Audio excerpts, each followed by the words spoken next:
एक बहुत ही भयानक फ्लड के बाद जिसने एक फैमिली को पूरा बेघर कर दिया था, उस फैमिली ने सोचा कि रहने के लिए वो एक नया घर ढूंढेंगे। इसी टाइम पे उस फैमिली को पेंसिल्वेनिया के वेस्ट पिस्टन में एक घर मिलता है जो कि उन्हें काफी सस्ते में मिल जाता है। मॉडल फैमिली जिसमें टोटल 6 मेंबर्स थे, जैक, जेनेट एंड उनके 4 childrens, Heather, Shannon, Karen and don.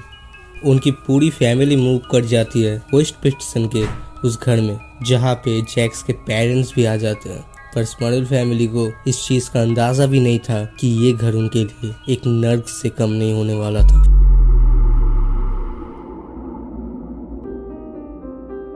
Family ने सोचा कि पूरे घर को वो रेनोवेट करेंगे, जैसे नए पेंट्स, पेंटिंग एंड कुछ नए पाइपलाइंस। जब रेनोवेशन शुरू हुआ तब उन्हें एक फनक तो आ गया कि वो लोग इस घर में शायद अकेले नहीं है। रूम के कोने से या किचन के सीलिंग के पीछे से सड़े हुए मांस की बदबू आने लगी। एक एक हैमर का भार, एक एक पेन का स्ट्रोक मानो ऐसे एक चीज को जगा रहा हो जो इस घर के अंदर बरसों से है। पहले के कुछ दिनों तक कुछ नोटिस नहीं किया गया सिवाय उस बदबू के और एक ऐसा साउंड कि मानो दीवारों के पीछे से कोई नाखूनों को स्क्रैच कर रहा हो। यह तक कभी कभी उनके अप्लायंसेस में आग लग जाती उन चीजों का अनप्लग होने के बावजूद भी। पर चीजें 1974 से स्मॉडल फैमिली के लिए और भी बुरी होने लगी जब जैक्स के मदर को एक हार्ट अटैक आता है और फैमिली अपने राशन का पैसा लाने के लिए भी स्ट्रगल कर रही थी। बट उसके साथ एक एनर्जी भी खुद का प्रेजेंस सबको बता रहा था, मानो ये एक काले रात की बस शुरुआत थी। फैमिली मेंबर्स को एक दूसरे के बुलाने की आवाज आने लगती, जैसे जेनेट को ऐसा लगता जैसे उसकी सास जो अभी अभी हार्ट अटैक से गुजरी है बुला रही है उसे। पर असल में ऐसा कुछ भी नहीं था। जो पेंट्स उन्होंने दीवारों पे किया था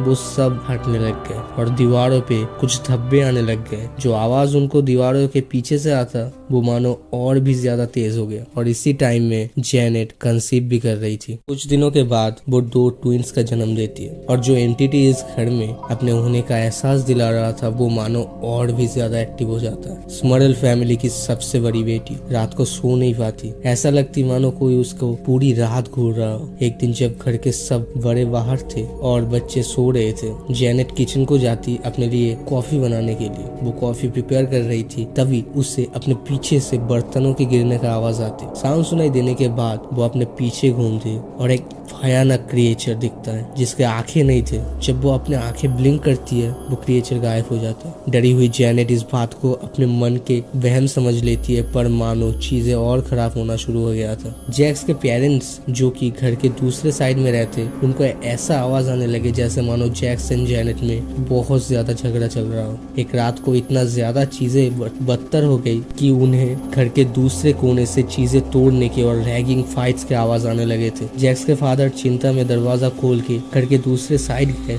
बट वो ये देखते हैं कि पूरी फैमिली सो रही थी। ना कोई लड़ाई ना कुछ, बट जो साउंड्स थे फाइट्स के वो मानो कभी रुके ही नहीं जैक्स के फादर के लिए। शैनन स्मॉडल जो कि उस टाइम पे सिर्फ 7 साल की थी, मानो उस क्रिएचर का वो नेक्स्ट टारगेट थी। एक दिन जब वो खेलते हुए किचन में आती तब ऊपर में टंगा हुआ लैंप मिस्टीरियसली उसको ऊपर गिर गया। उसके हाथों में बॉडी में कट्स आ गए और अब फैमिली को पता था इस घर में वो बिल्कुल भी अकेले नहीं थे और जो भी इस घर में है वो बिल्कुल उन्हें पसंद नहीं कर रहा और उनको खत्म करना चाहता। तो फैमिली के पास पैसों की कमी होने के कारण वो उस घर से मूव नहीं कर पाते। इस नर्क में ठहरना उनके लिए इम्पॉसिबल हो चुका था। एक भी ऐसा दिन नहीं जाता कि फैमिली को स्क्रैचिंग नॉइजेस ना सुनने को मिले। और ठीक ऐसे ही जैक्स को भी एक दिन ये एक्सपीरियंस होता है। वो हर रात को हॉल पे बैठ के टीवी देखता था। देर रात तक देखने के कारण वो कभी कभी वहीं पे सो जाता, बट इस रात कुछ अलग होने वाला था। जैक्स इस बार भी वो टीवी देखते हुए रात को सो जाता है, बट रात जब गहरी हो जाती है तब मानो उसके आंखें खुल जाती है। उसे पूरा घर दिख रहा था और जब उसका नजर ठीक कोने पे जाता है उसे वही एंटिटी दिखता है जिसके बारे में जेनेट ने उसे कुछ दिन पहले बताया था। वही हॉलो आइज, कहीं पे कुछ नहीं है, बस एक ट्रांसलूसेंट फिगर। जैक्स बहुत डर जाता है, पर मानो वो अपने हाथों को पैरों को कुछ भी मूव नहीं कर पाता। वो एंटिटी धीरे धीरे उसके तरफ आ रही थी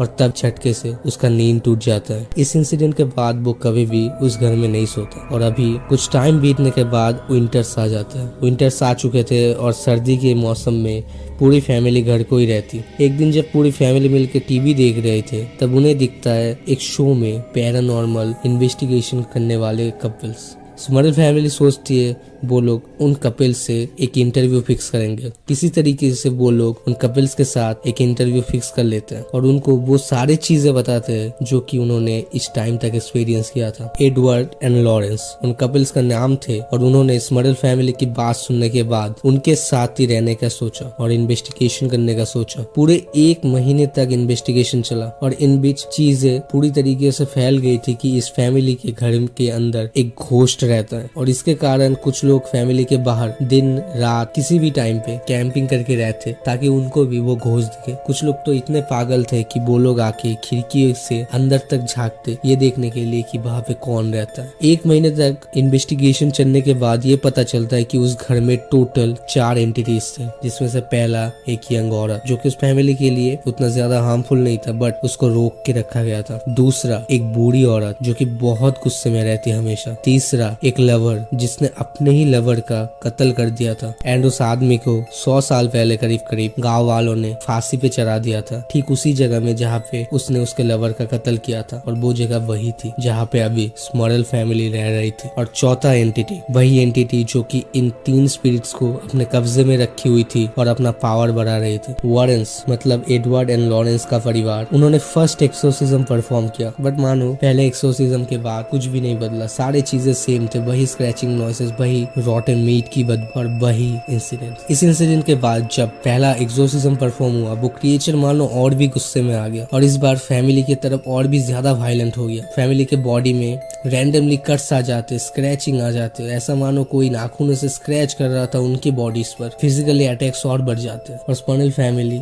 इन चीजों से इतना ज्यादा परेशान था कि वो लोग सोचते हैं कि कुछ दिनों के लिए वो ये घर छोड़ के कहीं कैंपिंग करने के लिए चले जाते। फर्स्ट चीज वही था कि ऐसा मानो कि ये एंटिटी अभी उस घर से नहीं स्मॉडल फैमिली से अटैच हो चुके थे। वो जहाँ भी जाते वो चीजें कभी कमती नहीं थी। और ठीक ऐसे ही चलते चलते एक ऐसा सुबह आता है जब उस एंटिटी ने अपना असली रूप भी दिखा दिया था। एक ऐसा सुबह जब सूरज उगने से पहले जैक्स अपने जॉब के लिए रेडी हो रहा था, तब एक ऐसा चीज होता है जो स्मॉडल फैमिली के साथ अब तक नहीं हुआ था। अचानक धीमी गति से बारिश स्टार्ट हो जाता है। विंडोज में बारिश के बूंद गिरने के कारण एक धीमा सा नॉइज शुरू होता है। जैक्स अपने काम के लिए रेडी होने के बाद दरवाजा खोल के सीढ़ी से नीचे आने लगता है और सामने ठीक मेन गेट था। वो मेन गेट की तरफ जब ही देखता है उसे एक भयानक एंटिटी दिखती है जो बहुत लंबा था, जिसका सीलिंग तक सिर जा रहा था। वो एक भयानक मिक्सचर था, एक ह्यूमन का और एक पिग का। उसका सर पूरा पिग का था और उसका बॉडी ह्यूमन का। ये देख के जैक्स बहुत ज्यादा घबरा जाता है। वो पीछे होने चाहता है तभी सीढ़ी में लग के वो गिर जाता है। वो एंटिटी धीरे धीरे उसके पास आती पर अचानक से वो गायब हो जाती।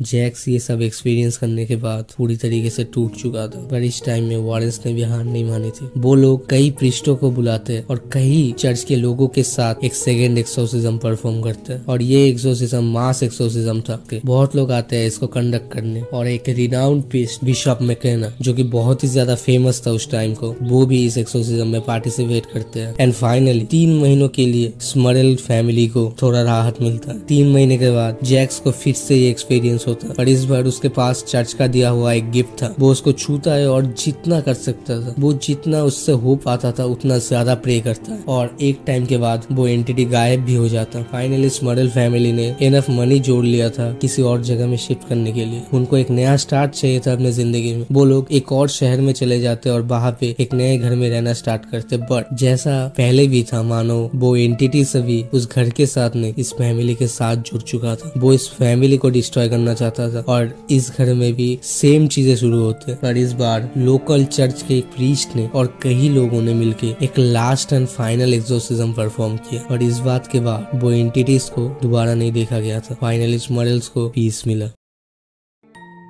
कभी कभी ऐसे पुराने घरों पे कुछ ऐसे एंटिटीज रहते हैं जिनके बारे में किसी को भी नहीं पता रहता। वो सिर्फ अपने प्रेजेंस को जताना चाहते हैं। पुराने घर जो कि बिक गए, अभी नए लोग वहाँ पे आते हैं और नया रेनोवेशन करते हैं। वो लोग चीजों को तोड़ते हैं, वो लोग चीजों को जोड़ते हैं और ये सारी चीजें मानो उस घर में रहने वाली उस एंटिटी जो कि बरसों से इधर पे रह रहा था उसको जगा दे। फिलहाल अगर तुम भी किसी घर में जाओ तो ये जरूर जान लेना कि किसी ने ऐसा तो एक्सपीरियंस नहीं किया कि वो अकेले नहीं है उस घर में।